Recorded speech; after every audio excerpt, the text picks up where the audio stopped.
God's story, the Ten Commandments and the Golden Calf. So part of God's story is about one of the many times God forgave his family, and it begins like this. Remember how God chose Moses to lead his family out of slavery in Egypt? God wanted his family to be free and happy in the wonderful home he promised them, called Canaan. All they had to do was follow God home through the wilderness. The problem was, they kept disobeying God instead of following him. They kept trying to do things their own way. So one day, while the Israelites were on their way to Canaan, God told them what he expected from his family. Basically, how to treat each other, how to love God, and how to be part of his team. And with God on their side, the Israelites wouldn't need to worry about anything. This sounded pretty good, so Moses went up a mountain called Sinai to talk to God about it. There, God gave them 10 rules to live by, called 10 Commandments. Turns out, God had a lot more to say. He and Moses talked for 40 more days and nights. During that time, God's family got tired of waiting for their leader, so they asked Moses' brother Aaron to make them new gods to worship.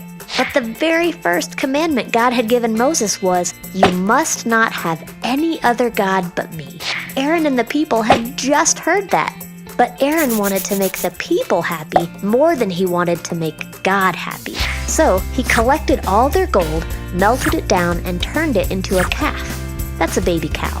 They worshipped the calf and said, "These are the gods who brought us out of the land of Egypt." Well, God knew what was happening, and he told Moses to get back to the people.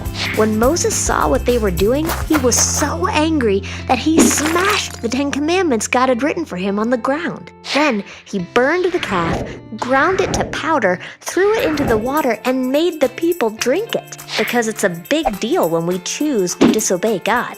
Finally, Moses turned to Aaron and asked what happened. Aaron said, "I threw their gold jewelry into the fire, and out came this calf."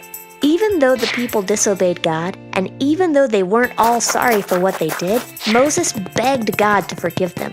He reminded God how much he loved Israel. They were his special family.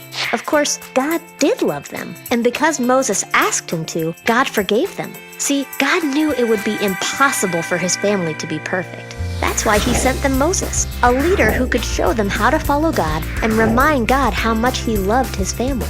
And for many years, God would continue to choose leaders, sometimes called prophets or judges or kings, who would tell God's family when they messed up and ask God to forgive them, because God loves to forgive. And that's a story of forgiveness. But that's not all there is. Later, God sent his perfect son, Jesus, to rescue the whole world. He did that by taking the punishment that we deserve.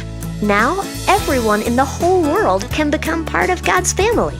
And one day, we'll live with him in a perfect home, joyful and free, just like God planned all along.